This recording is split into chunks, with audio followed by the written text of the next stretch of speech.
Hey everyone, welcome back to the railroad. The Union Pacific Railroad Evanston subdivision in HO Scale. My name is Daryl Cruz, owner and builder of the railroad and your host for part 3 of the Evanston Yard Operations Instructional Video Series.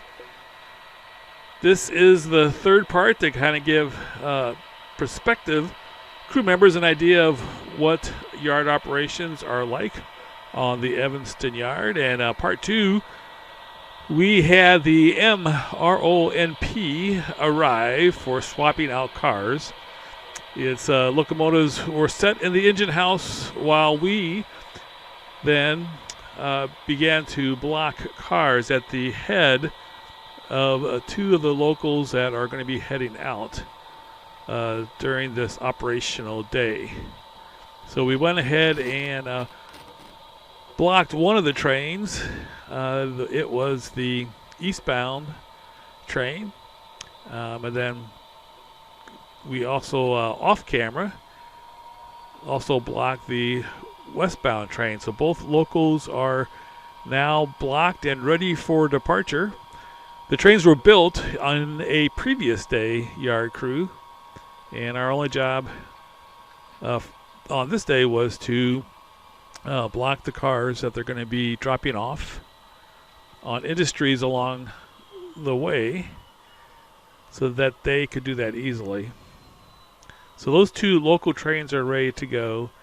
And now we're also going to then reconnect the power of the MRONP back onto its train.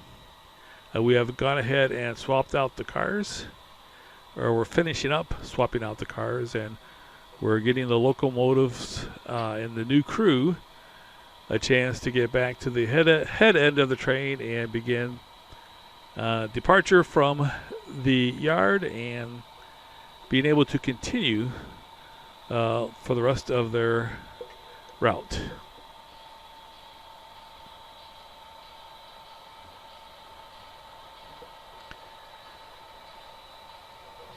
This particular motive power that we're looking at is an Intermountain ET44 Tier 4 GEVO.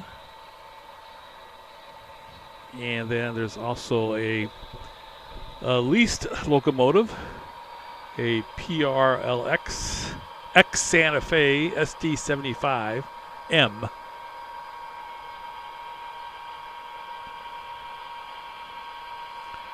So they're going to go ahead and head back towards the east end of their train so that they can continue eastbound out of the yard.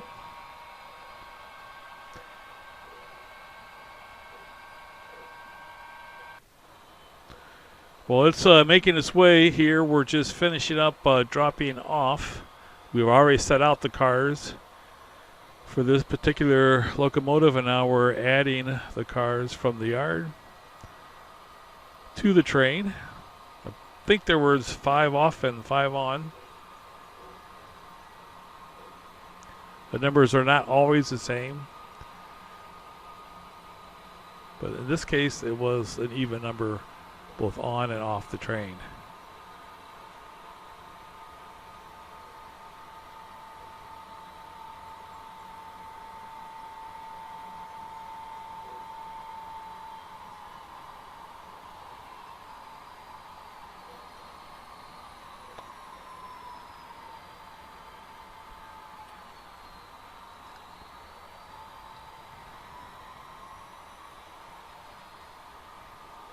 Our yard crew will go ahead and get out of the way so that the road power can go ahead and couple back onto its train. So we'll go up onto the switching lead, also known as the drill track, past the control point.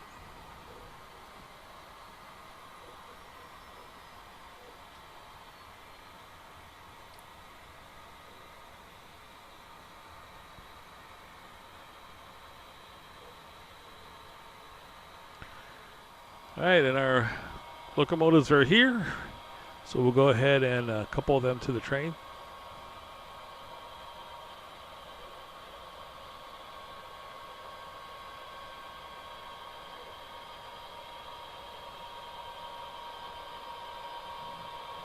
The thing about this yard is that when the power is added to the train or removed from the train that arrives or departs, there's not a whole lot of work that the yard crew can do. They can basically just get out of the way and make room for the load power to complete its moves, and once it's gone or it has arrived, then the switching crew can go ahead and get back to work.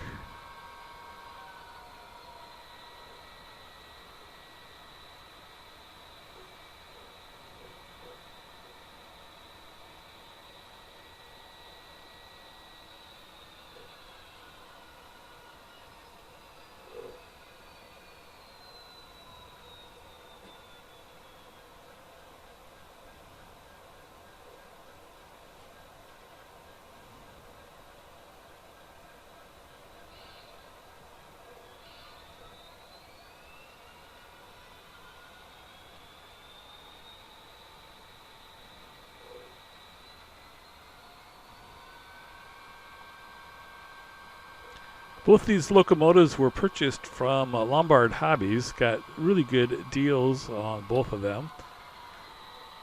The ET44 Tier 4 from Intermountain I actually bought without sound.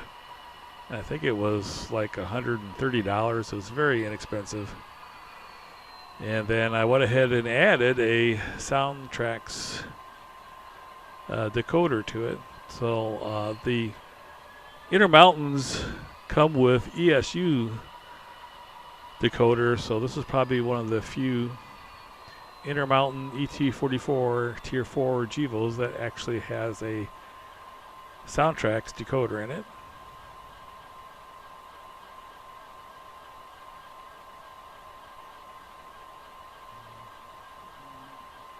All right, so it's coupled up and ready to go ahead and depart.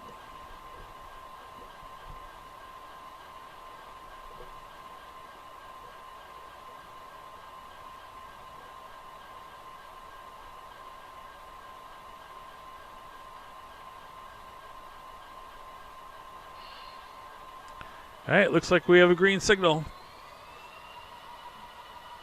And we can go ahead and head out.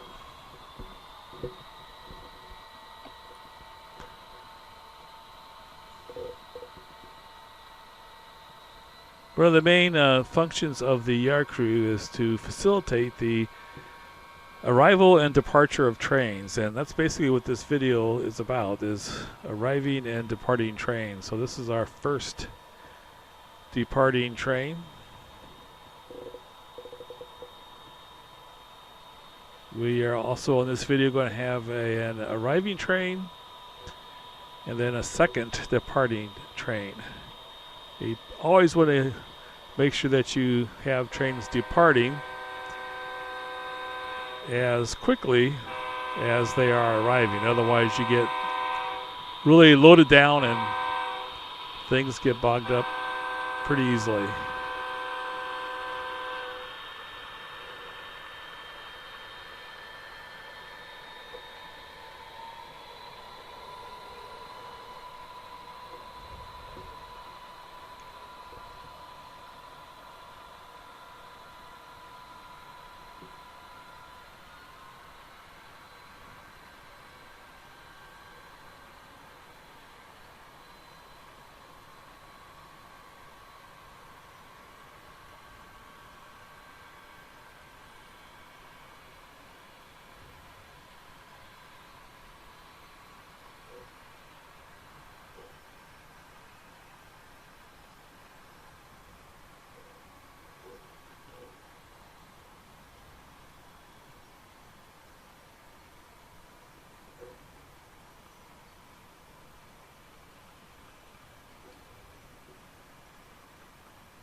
All right, let's take a look at our chart to see where we stand.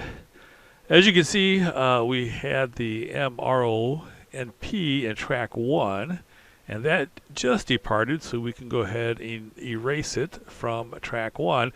And then we also had half of track 6 set for the cars that were going to be added, which we did add to the train, so that's gone also. So kind of have an idea now of what we have. We have the 2 locals, LDR 07 and LUJ 63, that are ready to go out. And we're going to go ahead, though, before we send those out, we do have a train coming in. And this is a train LUJ 60, excuse me, LDR 17. So once we get this train in, we'll need to make sure that we get ready to have another train go out. Because again, as a train comes in, it's important that you have them also go out so that you can maintain a balance. So we got the M, R, O, and P out, and we now have another train coming in. This is a local. And it's coming out of Green River, and had a stop in West Vaco, and then now is coming into the yard where we'll need to break it down and classify the cars for the next step in their journey. So we did have a flashing red on the bottom aspect, so we're going ahead and coming into the yard and going onto the recently emptied track 1.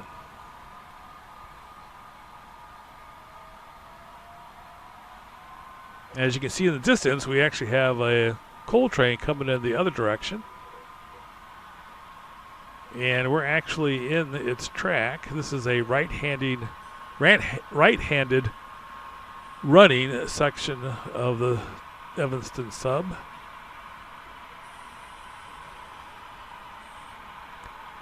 So it's actually doing a crossover. Since we're on its track, it's crossing over at the same time that we are crossing into the yard.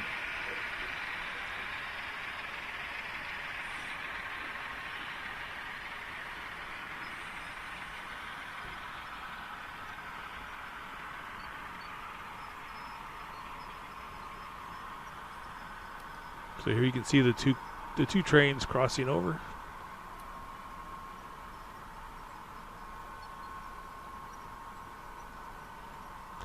So the dispatcher was able to keep the trains running. When it gets to the next control point at Aspen, the coal train will then cross back over to the right-hand track as the local comes into track 1.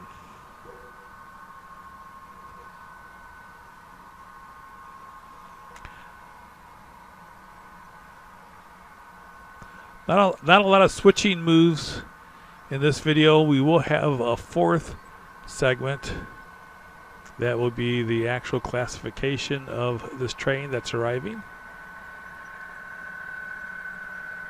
But for right now, we're going to be having trains arriving and departing.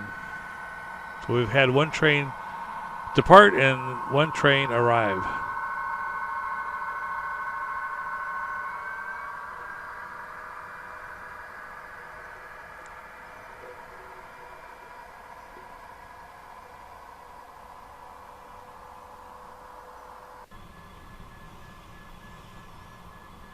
All right, so our arriving train will go ahead and disconnect from the train and head to the engine facilities.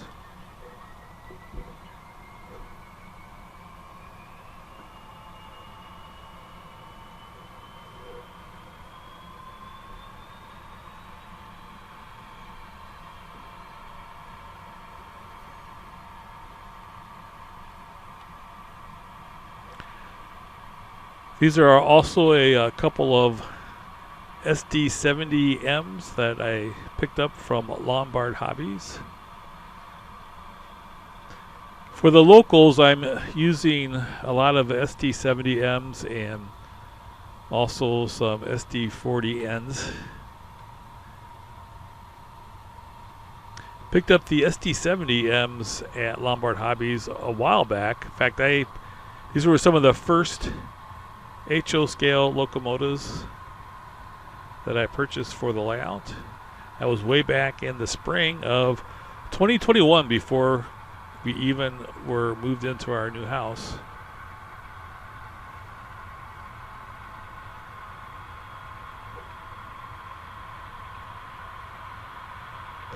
These are not real great pullers. These are by Athearn. They're not the greatest pullers, so it's kind of one of the reasons why I'm using them on the locals.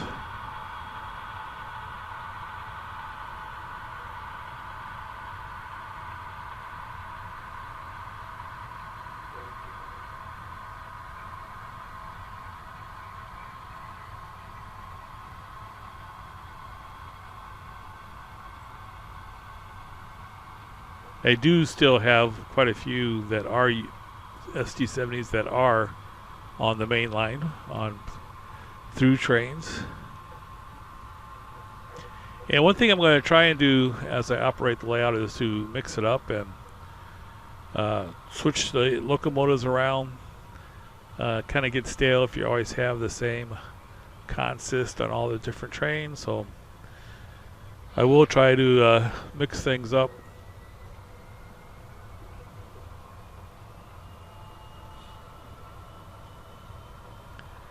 As it pulls into the engine facilities.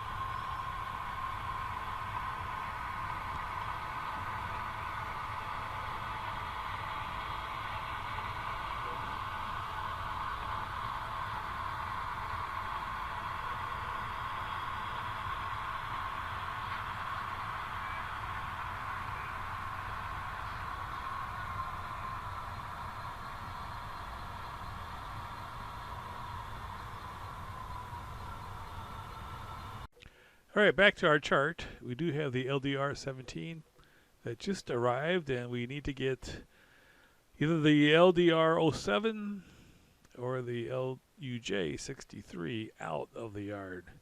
So we need to get both those out. So we're going to go ahead and have the eastbound LUJ 63 be the next one to depart, so that we can free that track up, and then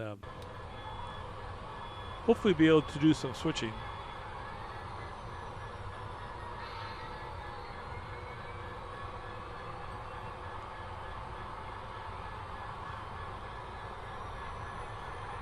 And for the LUJ 63, we are going to have another SD70M, but paired with it this time will be a SD70N locomotive.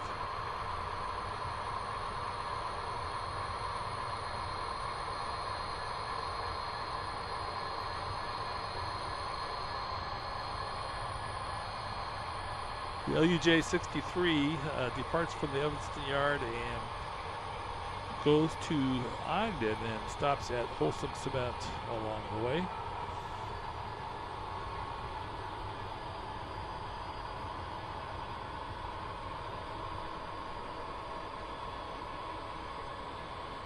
This SD70N is also from Athearn. It is a Athearn ready-to-run locomotive. So when I picked that up from Lombard Hobbies, it was very inexpensive. I don't remember exactly how much it was, but it's like $160 and with sound. So right now, the ready-to-run locomotives from Athearn are about $100 less than their Genesis line.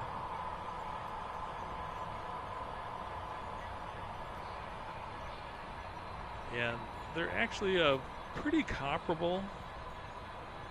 Some of the things that are different between Ready to Run and an Athearn Genesis. One thing is the decoder is an economy soundtracks decoder, as opposed to the Tsunami 2 soundtracks decoder that's in the Genesis line. So the Ready to Run models feature a less expensive sound decoder that has a little bit less features than what the Tsunami 2 has. From a sound quality, they're pretty comparable, but there are some features that the Tsunami 2 has that the Economy does not have. The second thing that's different is the level of detail. There is definitely more small details on the Genesis line, especially around the trucks. A lot of railroad specific detail on them. But the SD40Ns were specific to the Union Pacific. But from a overall perspective, just running trains and stuff, you really can't, they don't stick out as being Ready to Run as opposed to Genesis. So I'm definitely one who would be easily inclined to pick up Ready to Run models. The most recent one I got was an SD60, not an M, SD60 with the straight cab. So it has a cab similar to the SD40N that you see here. I had that on a stack train.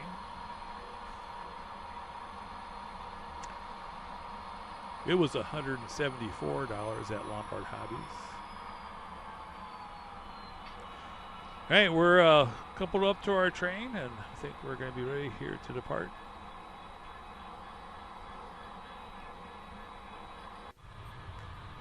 Before we can depart, though, there is a train on the main line coming in our direction. So we'll go ahead and wait for it to go by. From the Evanston yard heading eastbound, we go from the yard onto the left-hand side of the main line. And again, this is a right-hand running railroad right here. As you see this train here, this manifest train running on the right-hand side track. So when we get from the yard onto the main line, we will start off on the left side, which is the wrong side, but as soon as we get to Wasatch, which is just down a bit, we'll go ahead and cross over and get onto the right-hand side. On the Evanston sub, it is right-hand running from Green River all the way past Wasatch, but then at Curvo, or the flyover, the main lines cross, and so it's a left-hand running railroad from the flyover to Ogden.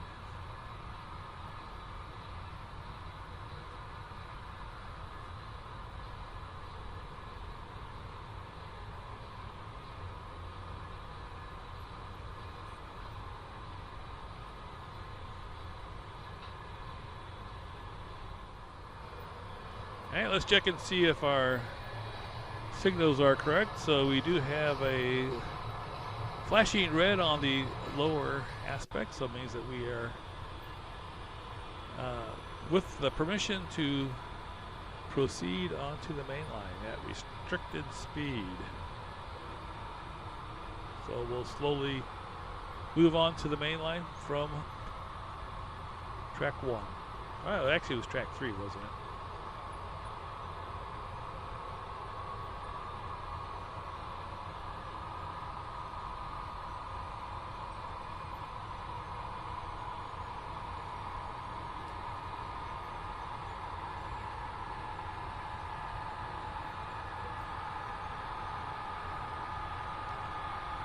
So it turns out that there's a stack train that's also heading in the same direction as us, eastbound or eastward.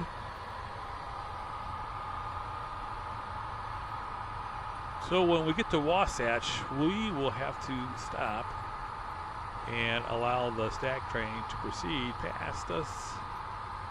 And then once it gets to Emory and the block is freed up, we'll be able to then also head down the Wasatch grade towards Emory after we cross over at Wasatch.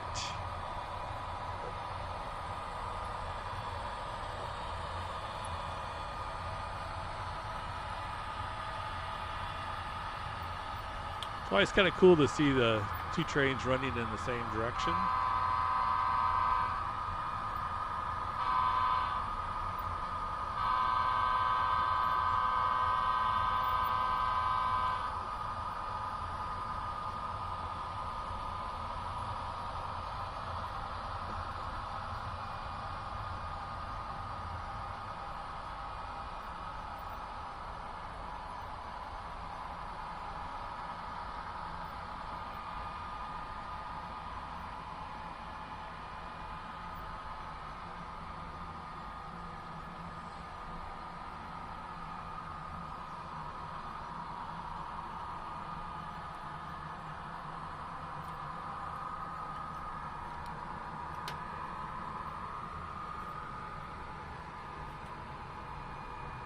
That's the UTLX oil tank car repair facility.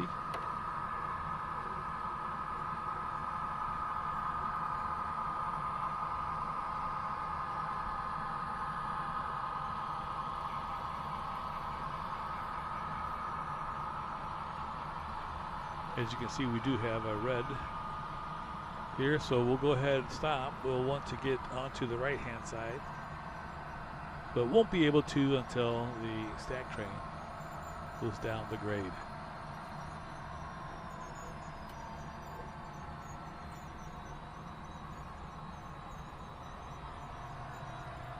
We'll go ahead and follow this train since it is going past some newly completed scenery.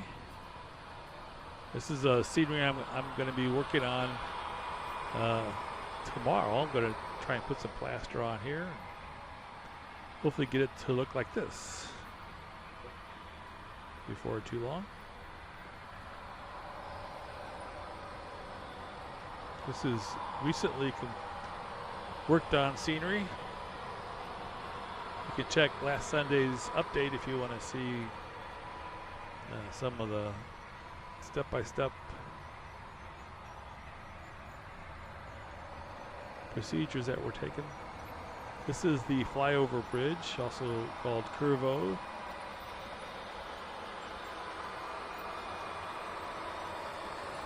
Just finished ballasting this area.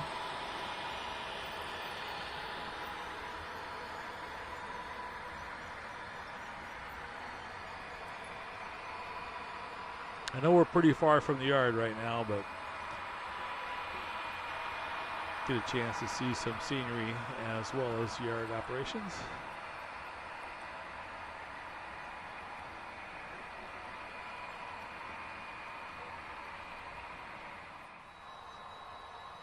All right, back to Wasatch. We do have a signal now to proceed. The stack train has made it all the way down the grade and past Emory, so the block has freed up and we are ready to go. Thank you so much for watching, everyone. Make sure you stay tuned to the next one, which will be hopefully part 4. Hopefully we'll be out in not too long of a time. But thanks so much for watching. Hope this helps everybody understand the operations at the Evanston yard. Take care, everyone.